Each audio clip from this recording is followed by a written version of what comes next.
Okay, welcome to my Flash 8 tutorial. This is going to be my first one. It's going to be on the basics of Flash.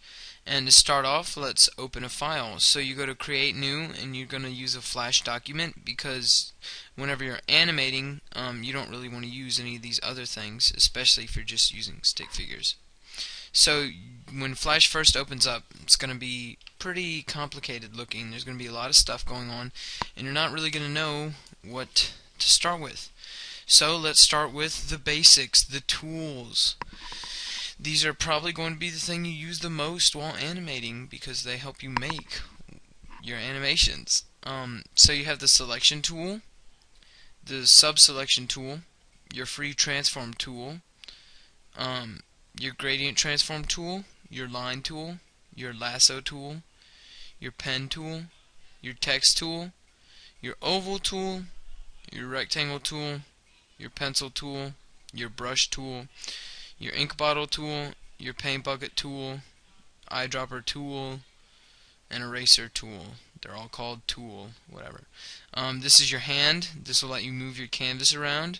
And this is your magnifying glass. It lets you zoom in. And if instead of using the magnifying glass, I think it's a little easier to just use this magnification drop-down box. You can just use that. So let's start with your two tools that you'll be using the most, the ones that you use for drawing. You have your brush tool, which lets you draw things freehand like a paintbrush, and you have your line tool. This will make lines, and they're just straight, and you choose where you want them to go. So you can use your arrow tool to move around either of them. You can move around your brush strokes, or you can move around your lines. And you can also click and drag to shape lines and change where they go. Or just select certain parts of them and move those around. Same goes for brush strokes.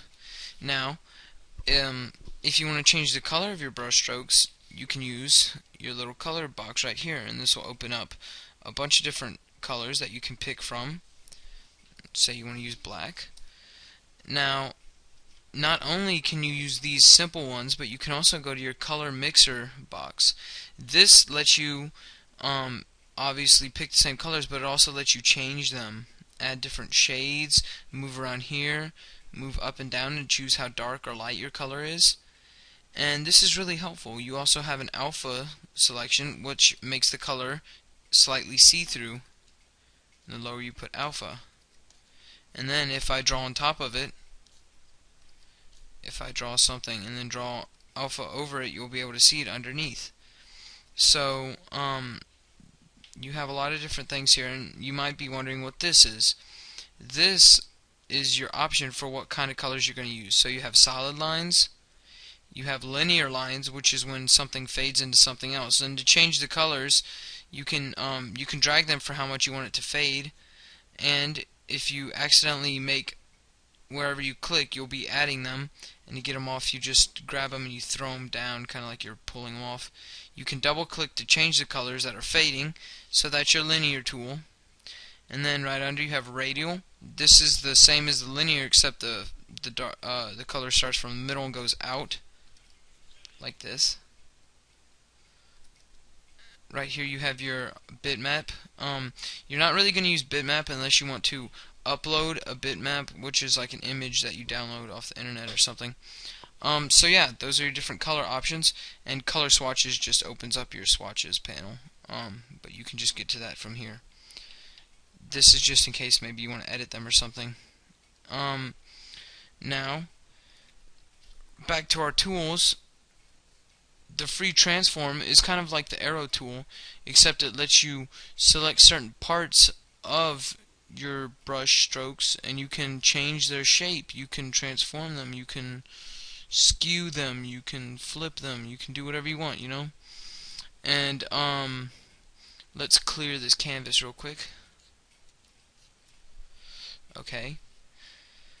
Right here you have the lasso tool. This lets you, say you draw a stick figure and you only want to select the top part of his head. The lasso tool will let you draw a line, and that's what part you select. It's pretty useful for editing small things. right here you're gonna have the pen tool. This it's kind of a confusing tool. The way it works is you start with like a point and then you add and it will make like a pen stroke to that point. Whenever you're animating, I don't think many people really use this tool. It's kind of awkward, not very fast. You could just use the pencil tool, but I'll get to that soon.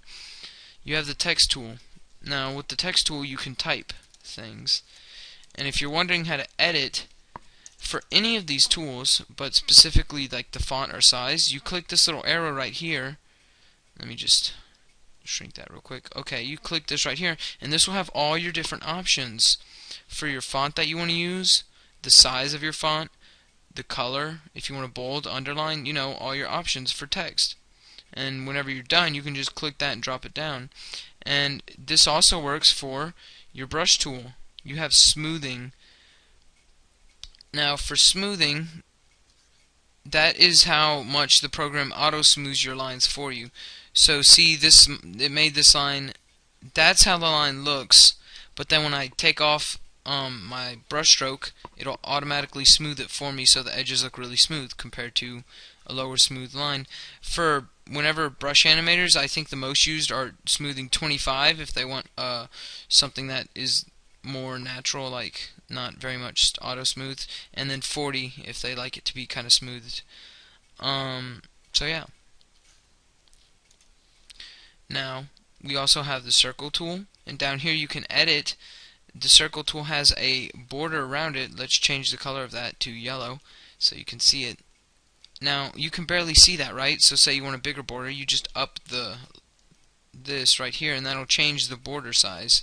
You can also change the kind of border, and it's not really easy to tell, but yeah, see, it made it all squiggly looking. You have the same options with the square tool, except that it makes squares, obviously, and you can just edit the size of that, and you know.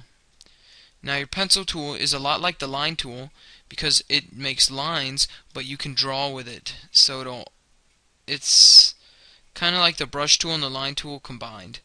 And you can change right here in the options for it. You can change how much it smooths or straightens your lines. If you want it to be really straight, then you can use the straighten option. Right next to that we have the ink tool. The ink tool lets you add a border around your brush strokes. So say you draw a stick figure like this, and actually a style you may have noticed, if we pick blue and say we draw a blue stick figure, say we want to outline this stick figure, okay? So you'll select this, you'll choose black, you'll choose the size you want, something kind of smaller so it's not obnoxious, and then you can outline it maybe a little more if you want, and there you go, you have an outlined stick figure. Now if you want to change the color of a brush stroke, say the inside of the stick figure, you just change whatever color you want it to be, so say green, and you click on it and that'll change it for you with the paint bucket tool. Right here we have the eyedropper. So say you are using blue and you can't remember what green this is. You go here and you're like, I can't remember which one I used. So instead of looking around, you can just use the eyedropper tool and click on the green and it'll automatically select that color for you. In the lock fill, you can use this to edit the kind of fill that you use in your stick figure. Now to show you an example, say we want the stick figure to be white down here but green up here, and we want it to fade to it. So what we'll do is we'll take off the lock and then we'll edit that, because if you have the lock on and you try to use it, it just won't work. So then you edit it however much you want and then you click and it'll automatically smooth it out for you, make it look nice. Right here we have the eraser tool, and down here you can just edit if you want it on faucet mode or not, which I'm not really sure what that does, and the size of the eraser. See? Like that. And you can erase whatever you're drawing, get rid of it, add cooler legs that are longer. Now you may notice that I'm changing tools without clicking them. That's because they have hotkeys. Now if you want to learn hotkeys, I'm not really going to go over all of them, and it takes time to learn them, but I'll go over the basics. You have B for your brush tool. you have Control Z, which is the same as Edit Undo. If you want to undo a brush stroke, this one is really useful for just if you're drawing fast and you're like, oh, I made a mistake, just hit Control Z really fast. Another good one right next to Control Z is Control S. It automatically just starts to save. So if you save your file as tutorial and you're working on it, and say like 30 minutes goes by, you just hit Control S and see how it just saved it real quick for me. That really helps, because if Flash crashes or is closed or something happens, and you may lose all your work if you don't save often. So Control S really helps with that. I already explained the hand tool and the magnifying glass, and I think that's about it for tools. There are some more options that you can discover, but you can just go over those yourself. I just trying to explain the basics. Now, right next to the tools, we have our timeline. The timeline is where all... Here, let me clear this real quick. Now, you may notice up here this little deal, and whenever you click on it, it opens up. It highlights everything that you've drawn. Now, if you hit backspace, you can delete it all just like that and clear your canvas. So